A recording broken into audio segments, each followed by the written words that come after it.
This doesn't make me happier, Sunday.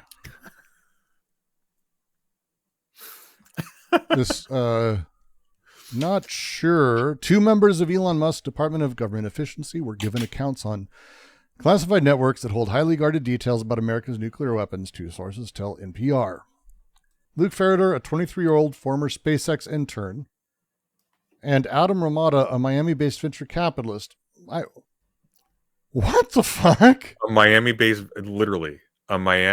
venture capitalist. And a former SpaceX intern. These are the 2 members of Doge who got access to the nuclear secrets. Have had accounts on the computer systems for at least 2 weeks, according to the sources who also have access to the networks. Prior to their work at Doge, neither Ferrator nor Ramada appear to have had experience with either nuclear weapons or handling classified information. We know this based on how they've handled classified information and the fact that we've had like multiple reports now of, we had obviously that recent scandal, but they are just going into places, downloading a massive amount of shit, and then deleting the evidence that they did so. Because they're obviously, I think it's pretty obvious at this point that people in Doge are just selling intelligence. To Russia. But yes, to maybe anyone. Well, really. I mean, just to Russia if you're lucky. God knows to who else. What the fuck, dude? Like, a spokesperson for the Department of Energy initially denied I know someone who used to work at the Department of Energy until they got fired by Doge like 2 weeks ago. This reporting is false. No Doge personnel have access to these NNSA systems. They probably weren't doing anything important. No, Department of Energy doesn't do a lot that's important at all.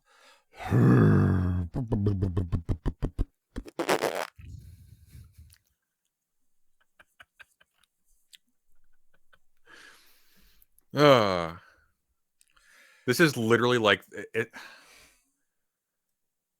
You've seen The Death of Stalin, right?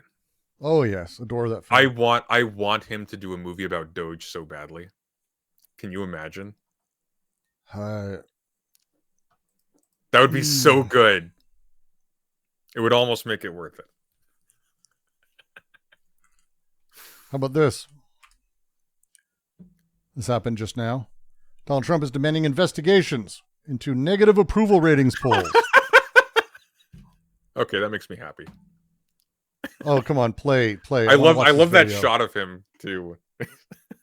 Come on, play it. Play it down. No one wants your stupid fucking. You music. Suck. Yeah, I know. Well, we're demonetized now. Well done, chat. We just got demonetized. Brooks got us demonetized again. If you appreciate what we do, and you want to help us not stream out of a cardboard box, please consider donating memberships and/or super chats and/or. Responding to polls, Trump wrote on Truth Social on Monday, "They are negative criminals who apologize to their subscribers and readers after I win elections big, much bigger than their polls showed I would win, lose a lot of credibility, then go on cheating and lying for the next cycle, only worse." No, this isn't Trump. This is whoever wrote this thing for Newsweek. Like, learn English. You're a journalist. No, that's the quote from Truth Social. That is Trump. Well, never mind then. Loose a lot of credibility. Okay, fair enough. I stand corrected. I know. It's just loose a lot of credibility. Washington Post showed that Trump's approval rating dropped to the lowest level of any president in the 80 years at this point in this presidency. Only 31% of respondents approve of Trump's handling of the deportation of Kilmar Garcia. Hey, thank you, Rubber Room Rat, for the 10 gifted subs. Thank you very much. If there is a silver lining, only 31% I know is way higher than I want it to be, given that we're talking about, the fundamental right to due process that is part of the civics lessons that everyone is supposed to be taught. But still, it's almost 70% don't agree with it. That's a fucking big deal for me. That's nice to see. It's 100 days in. That's it. Literally nothing has happened except he's fucked stuff up.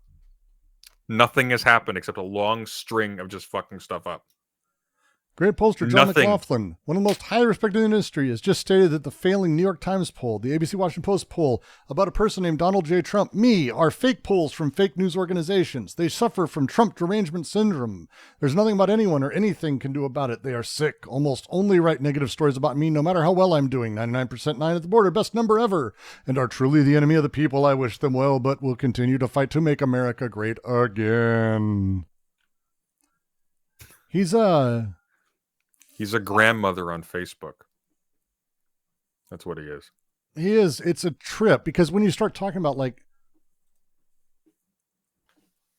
these things that are happening and how they're going, there's a joke right now. I don't know if you've been following, because JD Vance now on his second part of his world tour, the Pope, he killed the Pope for his first stop. And then his second stop was where the fucking terror attack in India happened. He's like 200 miles from it or some shit. But like it happened at the same time. And it's experimental season 3 of Good Omens. I mean, it feels like it, doesn't it?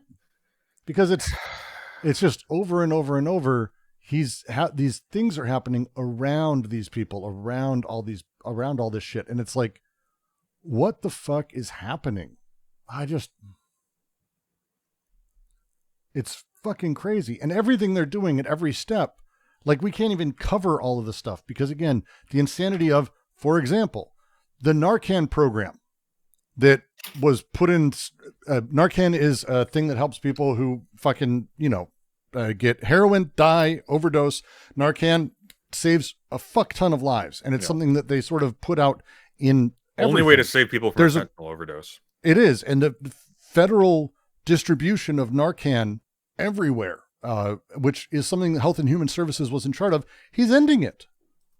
He's just saying, fuck it, we're done. Yep. We're not going to do training on it. We're not going to send the shit anymore. Yep. It stopped a quarter of all overdose deaths. Money. Yeah, do you have the Beatles' White Album? Never mind, just get me a glass of hot fat. And bring me the head of Alfredo Garcia while you're out there. No? I mean, that's no? That's okay. It's, I don't know, at a certain point, like, this administration's entire platform is just kill people. Like, there's nothing else going on. It's just kill people. It is literally just do whatever it takes and just stop. Why would this be a thing you would stop? Like, the whole point of the epidemic that's happening, like, it's how? Because they don't want there to be less drugs in the country. They want people who use drugs to die. There's a difference. You want less drugs in the country. You want to increase education. You want to decrease poverty and so on and so forth. You want to give people like hope in a life that doesn't have to be augmented with substances so that they can survive keeping their eyes open during the day. If you just hate drug users, then you will take things that will exacerbate that because you take pleasure in their deaths. That's what this is. They don't want to save drug users' lives. They don't want to save people from abuse.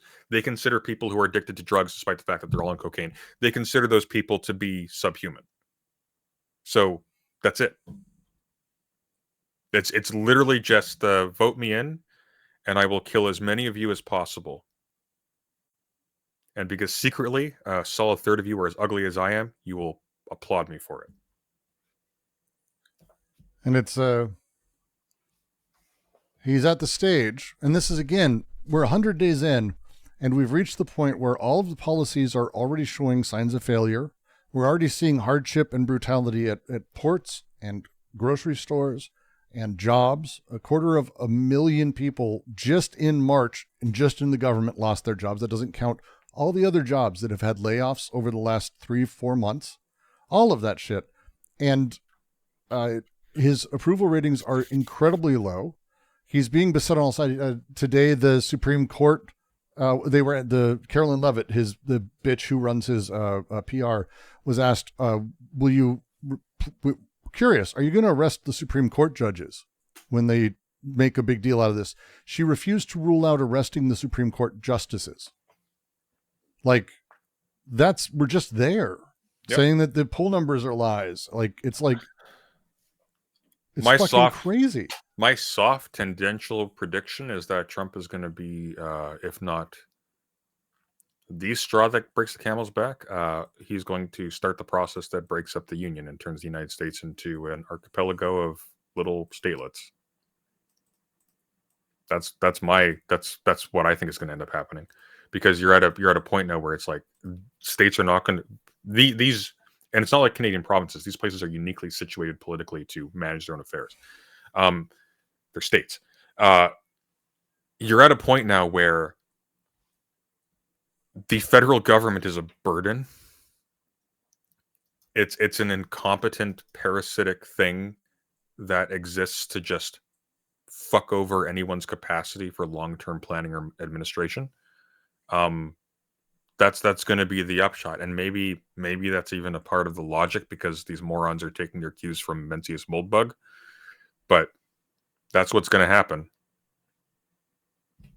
Yeah, even James said J.D. Vance is openly influenced by Curtis Yarvin. Here's the thing, though. Curtis Yarvin is very stupid. And again, Curtis Yarvin is a loser. Curtis Yarvin is someone who can only think in terms of we're the victims because we're not in charge. Therefore, the only thing he can think about is how to fuck with people who are in charge. He has no concept of how to actually manage anything. None of these people know how to do anything. They've got nothing but resentment. There's literally nothing else there. Dude, look at this shit. The Trump, they lined the White House lawn with these little posters of criminal immigrants and their crimes. Your approval rating is dropping, Donald, with people who I remember back when Trump won in his first election, and it was like, wow, all Clinton had to do was nothing, and she couldn't even do that. She couldn't even handle that. Trump at this stage has to do literally nothing. Sunday Heidigan's Moldbug newsletter. I can't unsubscribe. I've got Richard Hanania's freaking newsletter. I've got Moldbug. I can't unsubscribe. They just keep going to my email address. I don't know what to do. I've blocked them. I've canceled them. They keep showing up. It's like a demon. But all he has to do to maintain a normal level of approval with his base is nothing. He has to just show up, talk like he does, and then do nothing. And people will make excuses for him. Why isn't he getting it done? He's working on it, okay? It's a previous administration fucked everything up. Okay, that's it. Nothing. Oh, God. Brooks, I want to go outside. Can we watch one last thing I thought was interesting and then we go? Fine. It's the last thing. I didn't really have this on there, but the signs with immigrant faces reminds me of Willie Horton. It is exactly Willie Horton. Can you explain that reference to me? In the United States, we have a long history of making black men evil because, color of skin and all. And Michael Dukakis was governor at one point of a state that did, back in the 80s and before, it was very normal, to do what was called like a furlough, where violent criminals even, murder convicts, people in prison could go out. Like they could earn the ability to leave prison for a while and come back. And Willie Horton, there's a lot of disputes over everything, but he was involved in an armed robbery that killed someone while he was on one of these furloughs. And the Bush White House, the upcoming Bush White House, his main campaign guy, who happens to be the guy who did the Southern strategy, and I went over this on my stream. It's one of the worst fucking lines ever. It's the one where he says, we can't say N-word, N-word, N-word, N-word anymore. So we say things like forced busing and taxation and states' rights. That same guy was running this campaign for Bush and went, hey, let's tell the world. And they ran this ad. And it won't get us demonetized because it is, very simple, very basic. But Willie Horton ad is worth 2 seconds so you can see it. If you've never seen it as a thing, it's crazy. Bush and Dukakis on crime. Again, the way that these things worked furlough was normal. Like it was a normal thing at the time. So just enjoy exactly how this is done. Bush and Dukakis on crime. Bush supports the death penalty for first-degree murderers. Dukakis not only opposes the death penalty, he allowed first-degree murderers to have weekend passes from prison.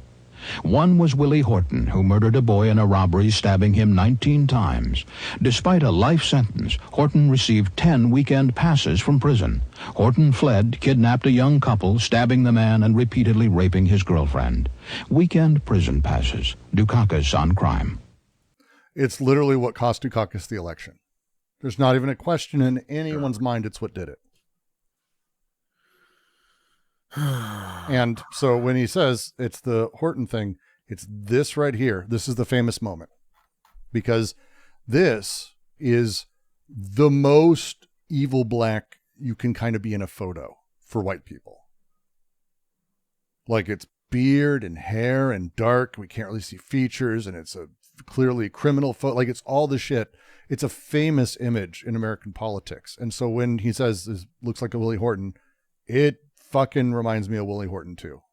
Parading people who are evil to justify things. And again, Dukakis didn't, there was never a moment on Dukakis's desk where he went, oh yeah, Willie, why don't you go out? The legislature of his state had, this was a thing they did for decades. This wasn't new shit. He didn't allow this. Yep. He didn't stop laws he had no control over. Boy, I wonder how we got in the position we're in. No educational funding? The belief that a single person should be able to stop the justifiably legislated rules made by a legislator of any state or country. Because Which all happens we want if is you one have person. no civics classes because of no educational funding. Nobody knows how their fucking country works. It does works. seem to be the case. In tonight's Last Minute, a note on Bill Owens, who until this past week was executive producer of 60 Minutes. This is actually kind of I was surprised to see this. He was our boss. Bill was with CBS News nearly 40 years, 26 years at 60 Minutes. He covered the world, covered combat, the White House. His was a quest to open minds, not close them. If you've ever worked hard for a boss because you admired him, then you understand what we've enjoyed here. Bill resigned Tuesday. It was hard on him and hard on us, but he did it for us and you. Stories we pursued for 57 years are often controversial. Lately, the Israel-Gaza war and the Trump administration. Bill made sure they were accurate and fair. He was tough that way. But our parent company, Paramount, is trying to complete a merger. The Trump administration must approve it. Paramount began to supervise our content in new ways. None of our stories has been blocked, but Bill felt he lost the independence that honest journalism requires. No one here is happy about it, but in resigning, Bill proved one thing. He was the right person to lead 60 Minutes all along. I'm Scott Pelley. We'll be... That's an amazing thing to see them actually sign off as, Yeah. to me. Yeah, that's actually really Like, that's cool. just the balls on all of these people.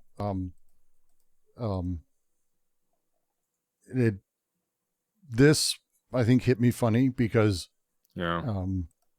you don't see this. And for them to call out Paramount and say they are literally that's crazy. Yeah. currying favor with Trump I and love this so limiting and much. controlling them. And that's 60 Minutes saying so. It earns a fuck ton of points for me. That's an Andor level scene right there. That's we're going to see, I think, how many people are still at 60 Minutes after this. These are the reporters and the people on 60 Minutes is fascinating. I disclosed that was genuinely cinema is what that was. It was, and it was said with that extreme gravitas that this dude nails. Yeah. And it's like, that's why I'm saying this is literally like something you'd see in like I can't remember the writer's name, but like Chernobyl or Dune or whatever. Like that's the thing that he would do. And it's Owens, like, who had it's worked real. at CBS News for Awesome. decades, served as executive producer for its news magazine since 2019, announced his resignation from the program on April 22nd, claiming that upper company ranks were interfering in editorial processes. Bill resigned Tuesday. It was hard on him, hard on us. We just watched the whole thing. When announcing his resignation last week, Owens said that it had, quote, become clear that I would not be allowed to run the show as I have always run it, to make independent decisions based on what was right for 60 Minutes, right for the audience, he said. Another one of 60 Minutes' longest-serving correspondents, Leslie Stahl, also told Variety in an interview last week that she had been made aware of interference in our news process and calling into question our judgment.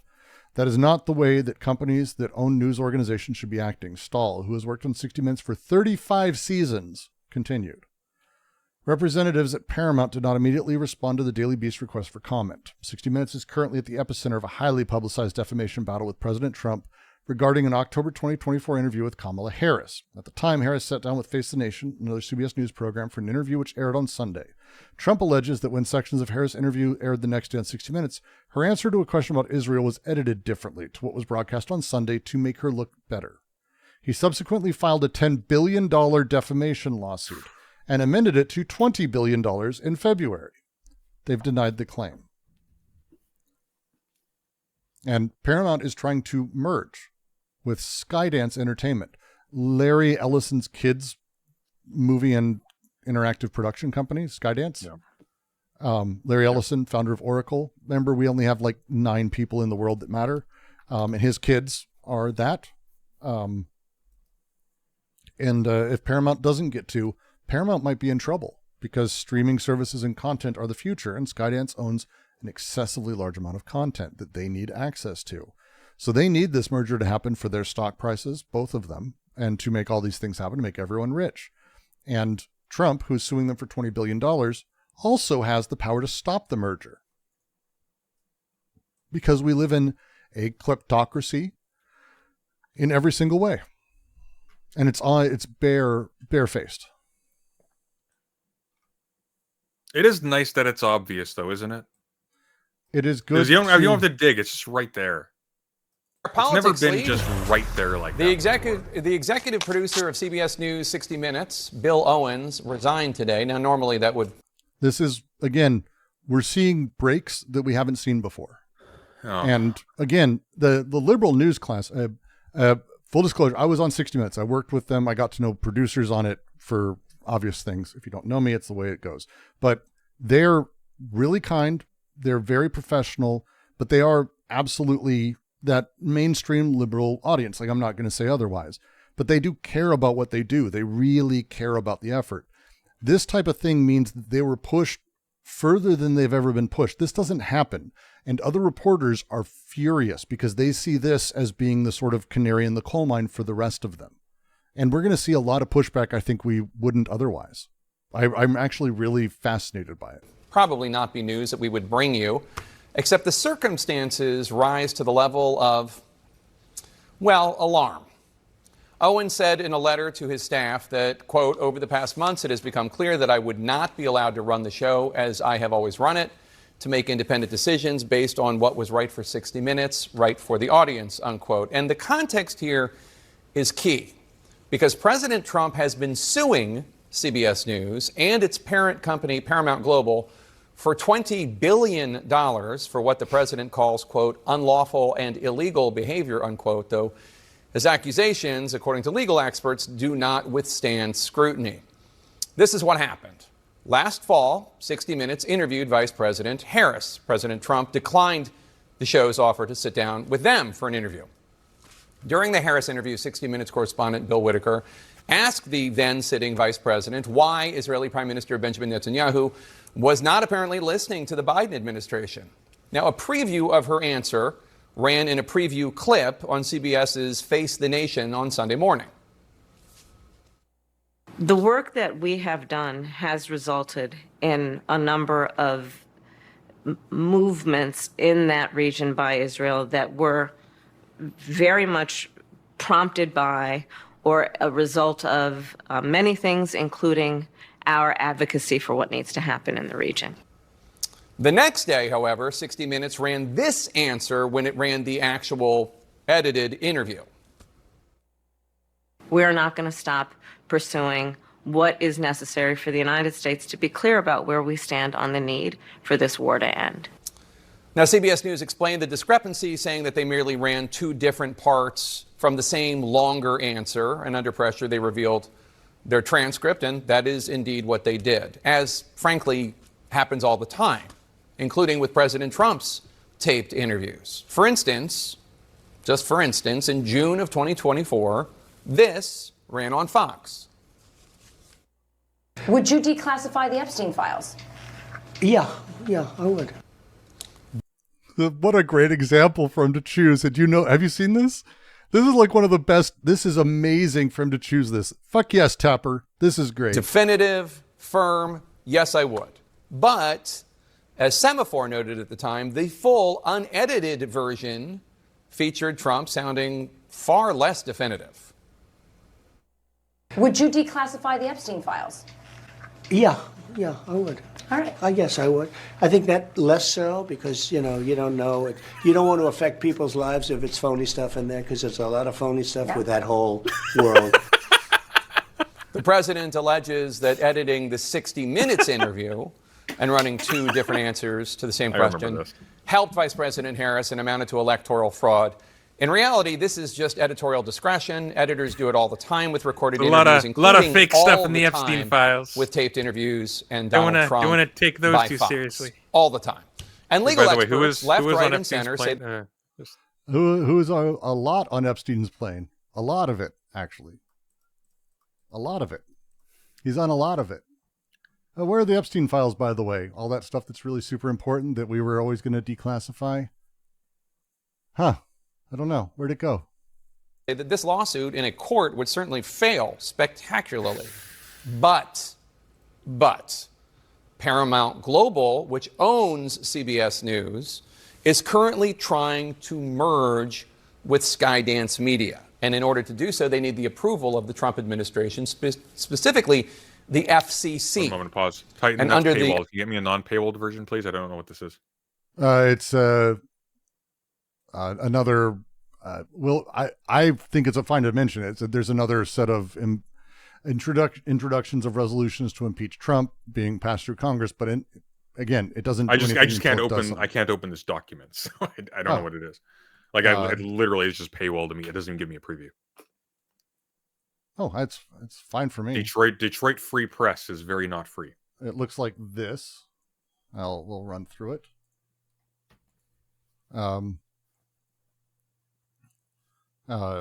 It's another impeachment set of article. Like it's just going to be fine. Sri Thanedor followed up on his call for impeaching President Trump by introducing a resolution calling for the process for trying him. It's right. Yeah. I think it's the 3rd time in like the last 3 months that it's happened. So I'm kind of surprised it's only the 3rd time, honestly. Fair. The FCC's brand new Trump supporting commissioner, Brendan Carr, it has been suggested that Trump's news distortion allegations against 60 Minutes will be considered by the FCC. Before the FCC said literally, "Oh, I think we need to look at that because Trump said that you edited that interview." Because again, they don't care about them editing interviews. What he wants is them to, for example, like the other lawsuit that they finished where I think it was Disney donated like $10 or $15 million to the Trump library. Oh, they happened to settle just fine then. Oops. That's all they want is they're just threatening and using it as a bully pulpit to just get money out of people. Yeah. Before any merger is approved. Now, Sherry Redstone is the majority owner of Paramount, and she stands to make a fortune if this multi-billion-dollar deal, this merger goes through. And it seems as if Sherry Redstone is likely to bend the knee to Trump and settle this allegedly frivolous lawsuit. Now, Bill Owens, until today the head of 60 Minutes, rightly believes that 60 Minutes has nothing to apologize for. And that's what's going on. That's the context. One 60 Minutes source tells me, quote... This is terrifying. When it should be, just to note, she never really did anything. Her family owns non-controlling shares. She's a non-executive chairwoman. So she's actually like majority shareholder through her family. So enjoy that. Did we cover the other Pete Hegseth signal? Signal group. I can't. We recall. did. I thought we did. Okay, I just wanted to make sure. Yeah, she's a horrifying piece of shit. The Redstones are awful people, like genuinely awful and incredibly wealthy across the board. And this is just wild as like, again, the money they made, how they made it. There's just a whole bunch of shit where it's like, fucking wow. We're gonna do Cult of the Factious Gods on Friday. I'd be down for that. Let's do that. I'd be down for that. There was a movie about what was it? TV series actually about her father. If you remember, it's more of a trope, but it's like they ended up even doing a bit about it, I think, on 30 Rock, where the head of the network, the 30 Rock was on NBC, was in a coma and mentally incompetent, and so everyone else was in charge. That was her dad. Her dad, that was true. That's what happened. Her dad was like the guy who was executive chairman of CBS and was completely fucked up, and like they kept in the position and wheeled him in. If you saw, God damn it. What's the TV series about the family who owns like Fox News? Oh shit. Starts with an S.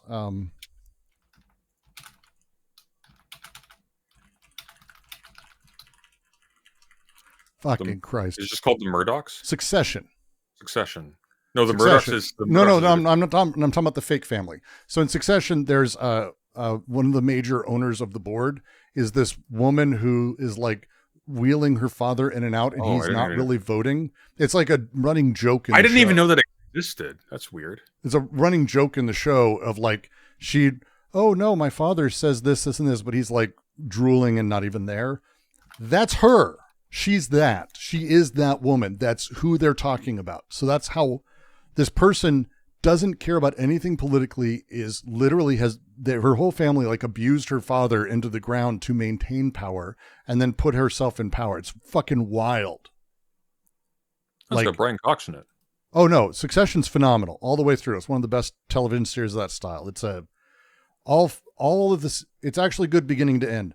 Billions, first 2 seasons are excellent, drops off a cliff. Succession only somehow gets stronger, and they fucking nail the ending, in my opinion. I think they fucking nailed it. Just maybe my opinion, but yeah, it's a thing.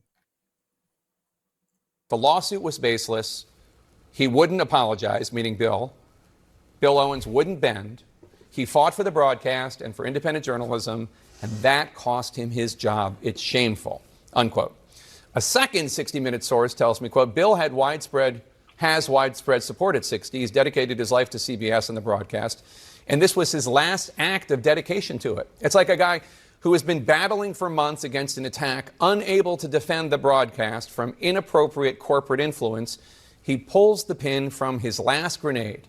He sacrificed himself, hoping it might make our corporate overlords wake up and realize they risk destroying what makes 60 Minutes great. They don't give a shit. It seems clear now, in a quest to sell the company, Sherry Redstone and others will bow to presidential pressure.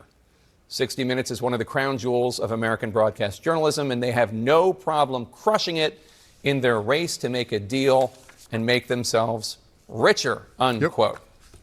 Sherry Redstone had no comment when we reached out. Shock. President Trump, of course, has been trying to kneecap anyone providing oversight over his administration. He literally started his administration by firing a whole bunch of inspectors general. He is currently ignoring judges and courts. He and his MAGA forces intimidate the legislative branch from uttering even a peep of criticism. They're going after law firms. They're going after universities. And this war against the Fourth Estate journalists is of this piece. Owens is not without his critics, of course, but this is not about one man or even about one show. It's about an attempt to be rid of criticism. The Pentagon has taken the offices of CNN and NBC and the New York Times and Politico and reassigned them to outlets that provide more flattering coverage, like Tim Pool. I don't know if you saw Tim Pool asking a question at the White House. He's in the White House press pool.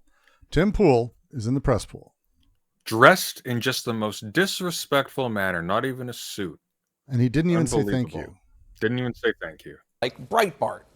The White House is doing the same with wire services. I'm picturing that. Did you ever see that old movie, Pete's Dragon? Oh, yeah. Yeah, it just shows up at the White House. You promised me my hair. It's this. Was Tim wearing it? One sec. We'll finish this. I'll find the. I think he was wearing his beanie. He was wearing his beanie. It was fucking hilarious. War against the Associated Press and bringing in folks like this one from last Friday.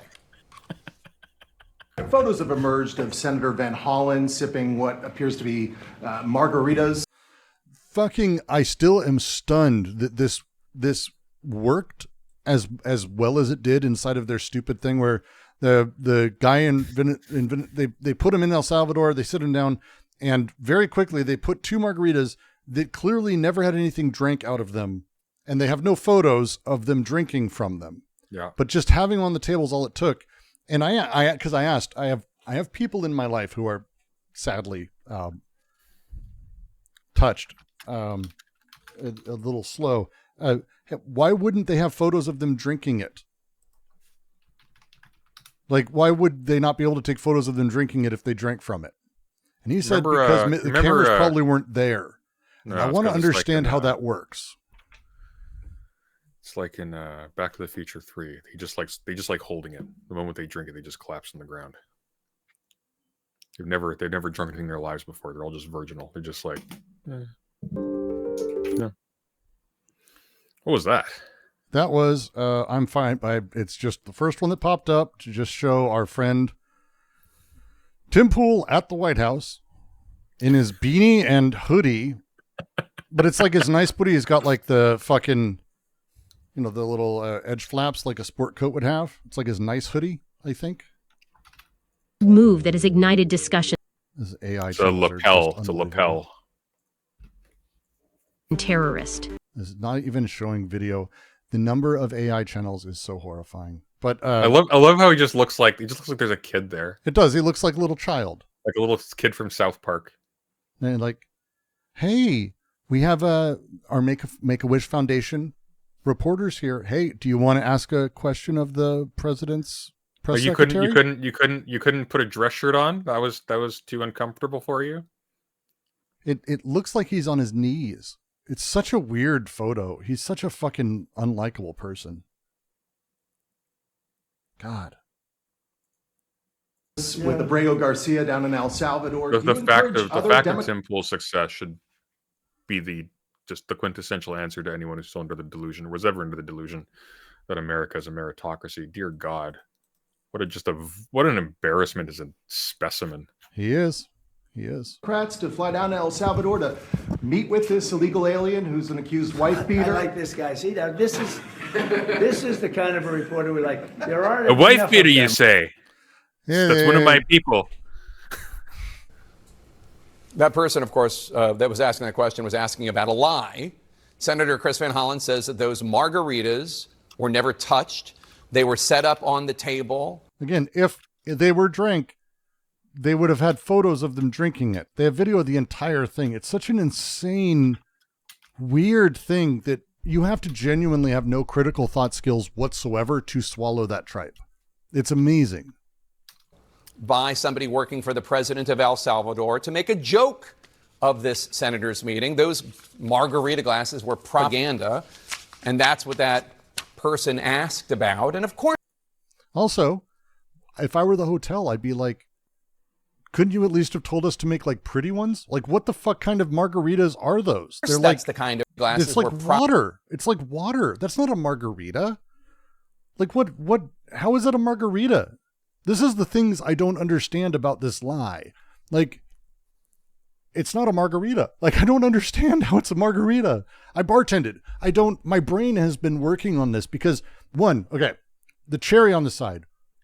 What? El Salvador? Don't do that. Why would you do that? 2, the rim is fine, but like it's clear. The entire drink is clear in a tall glass that's like a wine glass. There's nothing margarita about this. All I can think genuinely is that they only had water. They actually wouldn't give him booze. And so they gave him cold water and then they added the rimming to the glass. It's a cherry. That's a maraschino cherry with a stem. You don't do that on a margarita. That's not a thing. It's a margatini. Excuse me. That's a margatini, sir. Get it right. It's nothing about this is margarita. And you're talking about like Central America. They do their booze. They know their booze. Like they know, and they know this specifically.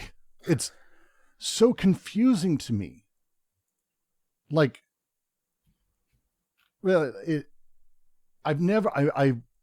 I would love to do a deep dive with anyone who believes this, and like anyone who was there. I wish I could have had documented the story of that margarita and how it came to be and the thought process behind it and who like running around did it and when they put it in and they went, oh, we can't have it because like what use first off, proper margarita. You're not going to have it clear. It's going to be colored in some way. Are you not adding curacao to this shit? What flavors are you putting in there? What's the secondary booze?